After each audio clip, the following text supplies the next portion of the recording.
फातिमा की रानी माँ, प्रभु यीशु की माँ, आसरा तू ही है माँ।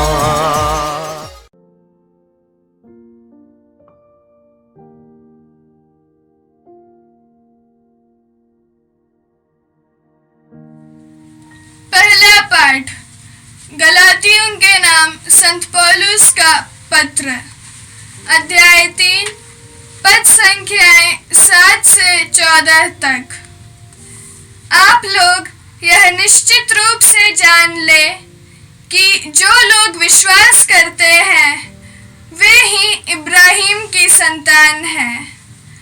धर्म ग्रंथ पहले से यह जानता था कि ईश्वर विश्वास द्वारा गैर यहूदियों को पाप मुक्त करेगा, इसलिए उसने पहले से इब्राहिम को यह सुसमाचार सुनाया कि तुम्हारे द्वारा पृथ्वी भर के राष्ट्र आशीर्वाद प्राप्त करेंगे। इसलिए जो विश्वास पर निर्भर रहते हैं वे विश्वास करने वाले इब्राहिम के साथ ही आशीर्वाद प्राप्त करते हैं। परंतु जो संहिता के कर्मकांड पर निर्भर रहते हैं वे शाप के अधीन हैं, क्योंकि लिखा है, जो व्यक्ति संहिता के ग्रंथ में लिखी हुई सभी बातों का पालन नहीं करता वह शापित है।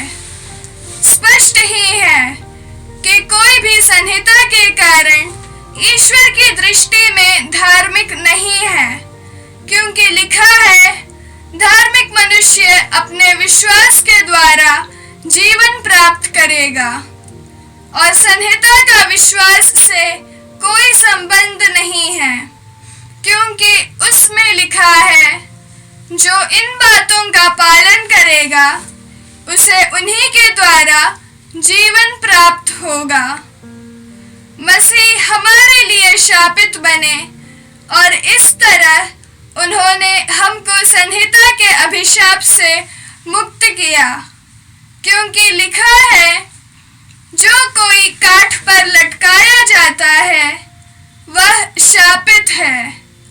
यह इसलिए हुआ कि यीशु मसीह के द्वारा इब्राहिम का आशीर्वाद गैर यहूदियों को भी प्राप्त हो और हमें विश्वास द्वारा वह आत्मा मिले जिसकी प्रतिज्ञा की गई थी। यह प्रभु की वाणी है। ईश्वर को धन्यवाद। भजन अनुवाक्य। प्रभु अपने विधान का सदा स्मरण करता है।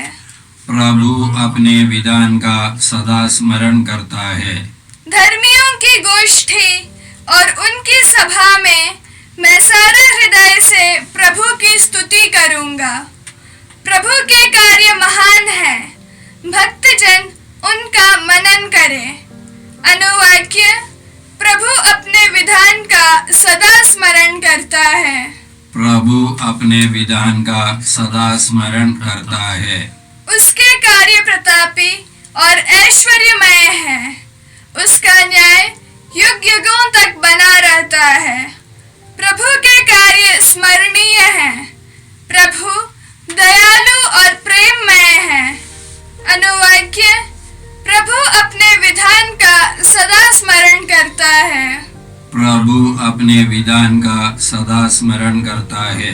वह अपने भक्तों को तृप्त करता और अपने विधान का सदा स्मरण करता है। उसने अपनी प्रजा को राष्ट्रों की भूमि दिलाकर अपनी शक्ति का प्रदर्शन किया है। अनुवाक्य। प्रभु अपने विधान का सदा स्मरण करता है। प्रभु अपने विधान का सदा स्मरण करता है। जय घोष। alleluia। प्रभु कहते हैं, अब इस संसार का नायक निकाल दिया जाएगा और मैं जब पृथ्वी के ऊपर उठाया जाऊंगा तो सब मनुष्यों को अपनी ओर आकर्षित करूंगा। alleluia। प्रभु आप लोगों के साथ हो और आपके साथ भी। संत लूकस के अनुसार पवित्र सुसमाचार। प्रभु की जय। अध्याय 11 पद संख्याएं 15 से 26 तक। जब यीशु ने एक अबदूत को निकाला था तो लोगों में से कुछ ने कहा, यह अबदूतों के नायक बेएल्ज़ेबूल की सहायता से अबदूतों को निकालता है। कुछ लोग यीशु की परीक्षा लेने के लिए उनसे स्वर्ग का कोई चिन्ह मांगने लगे। उनके विचार जानकर यीशु ने उनसे कहा, जिस राज्य में फूट पड़ जाती है वह राज्य उजड़ जाता है और घर के घर ढह जाते हैं। यदि शैतान अपने ही विरुद्ध विद्रोह करने लगे तो उसका राज्य कैसे टिका रहेगा? तुम कहते हो कि मैं बेएल्ज़ेबूल की सहायता से अबदूतों को निकालता हूं। यदि मैं बेएल्ज़ेबूल की सहायता से अबदूतों को निकालता हूं तो तुम्हारे बेटे किसकी सहायता से उन्हें निकालते हैं? इसलिए वे तुम लोगों का न्याय करेंगे। परंतु यदि मैं ईश्वर की सामर्थ्य से अबदूतों को निकालता हूं तो निसंदेह ईश्वर का राज्य तुम्हारे बीच आ गया है। यदि कोई पहलवान मनुष्य हथियार बांधकर अपने घर की रखवाली करता हो तो उसकी धन संपत्ति सुरक्षित रहती है। पर यदि कोई उससे भी बलवान उस पर टूट पड़े और उसे हरा दे तो जिन हथियारों पर उसका भरोसा था वह उन्हें उससे छीन लेता है और उसका माल लूट कर बांट देता है। जो मेरे साथ नहीं है वह मेरा विरोधी है और जो मेरे साथ नहीं बटोरता वह बिखेरता है। जब अशुद्ध आत्मा किसी मनुष्य से निकलता है तो वह विश्राम की खोज में निर्जन स्थानों में भटकता फिरता है।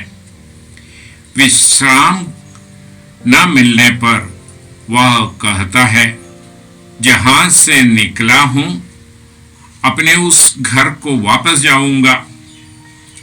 लौटकर वह उस घर को झाड़ा बुहारा और सजाया हुआ पाता है।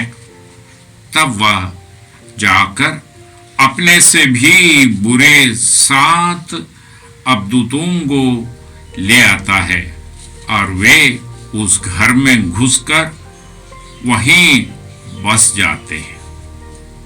और उस मनुष्य की यही पिछली हालत पुराने हालत से भी बुरी हो जाती है। यह प्रभु का पवित्र सुसमाचार है। क्रिस की जय। प्रिय भाई बहनों, बहुत सारे लोगों की अनुभव है कि वे प्रार्थनालयों में साधनालयों में जाकर प्रार्थना करते और कुछ दिन तक बहुत उत्साही रहकर प्रार्थना में लगे रहते, अशुद्ध आत्मा के हर तरह के प्रलोभन के विरुद्ध लड़ते और उत्साही बने रहते। पर कुछ ही दिनों के बाद वे अपनी पुरानी आदतों में वापस आ जाते और उनकी दशा पुरानी दशा से भी बदतर होने लगते हैं। लोग इस पूछ बैठते हैं, क्या हो रहा है, कारण क्या है? यीशु सुसमाचार में हमसे कहते हैं कि बीज बोने वाला बीज बोए और कुछ बीज पथरीली भूमि में गिरा और वे जल्दी से उगते हैं, परंतु थोड़े ही दिन में झुलस कर मर जाते, क्योंकि उनकी जड़ें गहरी नहीं थी। मिट्टी ना रहने के कारण वह जड़ जमा नहीं पाए। ये बात हम सुनते हैं और फिर हम सुनते हैं यीशु अपने प्रिय शिष्य पेतरुस से कहते हैं, हे पेतरुस, मैंने स्वर्ग से अबदूतों को, दुष्ट आत्माओं को बिजली के जैसे भूमि पर गिरते देखा है। वे तुम्हारी परीक्षा लेंगे, गेहूं को झाड़ने जैसे तुम्हें झाड़ लेगा। उसके बाद जब तुम लौट आओगे तब अपने भाइयों को भी संभालना। मैंने तुम्हारे लिए प्रार्थना की है। आज प्रभु के सुसमाचार हमें इस अशुद्ध आत्मा के आक्रमण के एक पहलू हम पर प्रकट करते हैं। इफिसियों के नाम संत पौलुस के पत्र 6 अध्याय 10वें पद से हम लोग पढ़ते हैं, हमें निरे मनुष्यों से नहीं परंतु आकाश के अधिपतियों, दुष्ट आत्माओं और अबदूतों से लड़ना है। हमें पौलुस प्रकट करते हैं कि हम युद्ध क्षेत्र में हैं और हमारी विरोधी कुटिल, चालाक, अशुद्ध आत्मा है। ये अशुद्ध आत्मा किसी भी रूप धारण कर हमें पछाड़ने, गिराने, अपने वश में बांधे रखने के लिए तैयार होते हैं।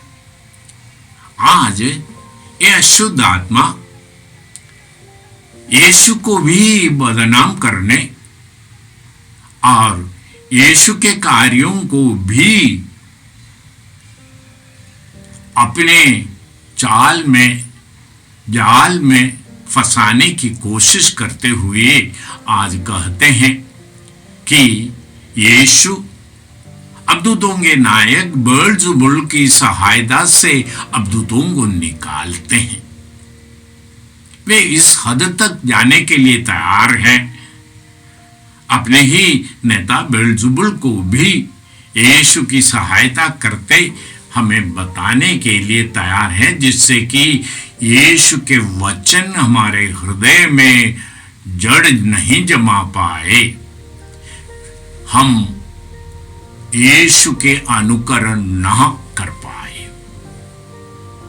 यीशु ने अबदूत को निकाला और जैसे अबदूत उस व्यक्ति से निकला, वह गूंगे व्यक्ति फिर से बोलने लगा और लोग अचंभे में पड़ गए थे। और तब कुछ लोग आरोप लगाते हैं कि यीशु अशुद्ध आत्मा की सहायता से अबदूतों को निकालता है।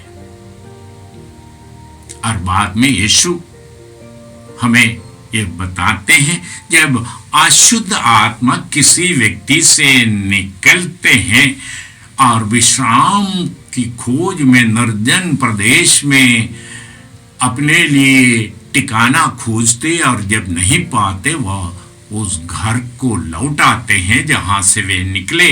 उस व्यक्ति के पास फिर वापस आते हैं और वे पाते हैं कि उसका घर झाड़ा बुहारा सजाया हुआ है और खाली है। तो वह जाकर अपने से भी बुरा 7 अवदूतों को लाते हैं और वे उस घर में घुसकर और रहने लगते हैं। उस आत्मा की दशा, पिछली दशा पहले दशा से भी बदतर हो जाती है। इससे हम समझ पाते हैं क्यों लोग प्रार्थनालयों और आराधनालयों, वचन समारोह में भाग लेकर अपनी बुराई को छोड़कर स्वतंत्र हो जाते हैं। वो फिर भारी भरकम गलती में पड़कर बंध जाते हैं। उनकी पिछली हालत पहली हालत से बुरी होती है, क्योंकि उनका हृदय खाली रहा, झाड़ा बुहारा सजाया हुआ जगह बनकर, पर वो खाली रहा।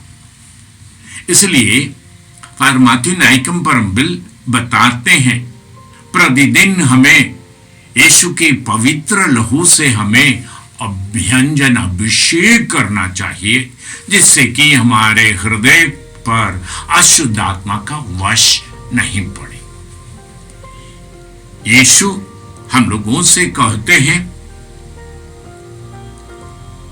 कुछ अशुद्ध आत्मा वैसे हैं जो उपवास और प्रार्थना के सिवा नहीं निकलते। इसलिए ये अशुद्ध आत्मा के वश से बचने के लिए जो बच निकले हैं, उनको प्रार्थना और उपवास करने की जरूरत है। जब उपवास और प्रार्थना करने लगते हैं तो उनका हृदय खाली नहीं रहते। पौलुस अपने पत्र में हमसे कहते हैं, मेमने के रक्त और अपने जीवन साक्ष्य के द्वारा ही हम अपने को मजबूत कर पाते हैं। ईश्वर के रक्त से अभिषेक करें और अपने जीवन में आए परिवर्तनों का, बदलाव का, ईश्वरीय अनुग्रह का साक्षी हम देने लगते हैं, तो हमारे हृदय खाली पड़ा नहीं रहता, जहां शुद्ध आत्मा प्रवेश करके हमें फिर से बंधक बना करके अशुद्ध आत्मा के वश में ला पाते। इसलिए हमें प्रार्थना करनी है, निरंतर वचन पढ़नी है। वचन से हमारे हृदय को जब हम भरने लगते हैं तो यीशु की परीक्षा लेने के लिए पहुंचने वाले अशुद्ध आत्मा यीशु के मुंह से वचन सुनकर उनकी परीक्षा लेने से छोड़कर भागे, उसी भांति हम भी वचन के द्वारा अपने हृदय को मजबूत बनाएं।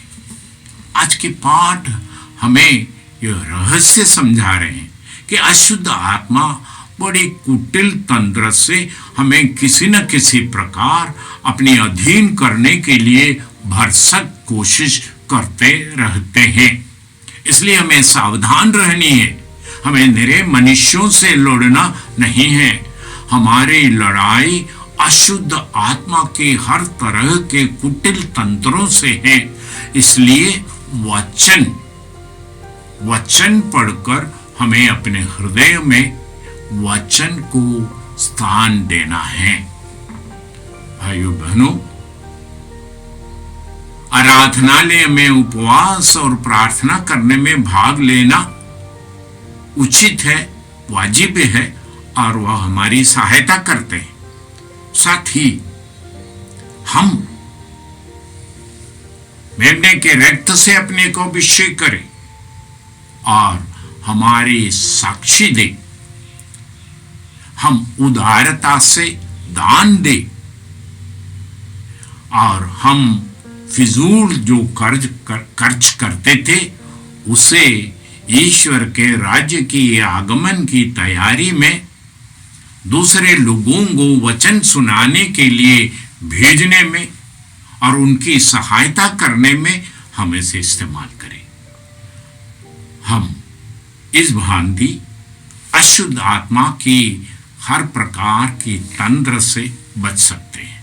पिता और पुत्र और पवित्र आत्मा के नाम पर। जय यीशु क्रिस्त में प्रिय भाई और बहनों, प्रभु यीशु ने हमें आदेश दिया है संसार के कोने कोने में जाकर सारी सृष्टि को सुसमाचार सुनाओ। सुसमाचार सुनने के लिए और सुनाने के लिए एक अच्छा मौका है। आप कृपया इस चैनल का सब्सक्राइब करें, लाइक करें, शेयर करें, बेल आइकन दबाएं ताकि यहाँ की नई वीडियोस की सूचना आपको मिलती रहेगी। साथ साथ आप दूसरों को भी प्रेरणा दें इसका सब्सक्राइब करने के लिए। याद रखें, कल के मिसा के दैनिक पाठ और उस पर टिप्पणियाँ आज ही दोपहर के बाद हम लोग अपलोड करते हैं। कृपया आज ही उसको सुनकर कल की तैयारी करें। प्रभु यीशु आपको और आपके परिवार को 100 गुनी आशीष देंगे। जय यीशु।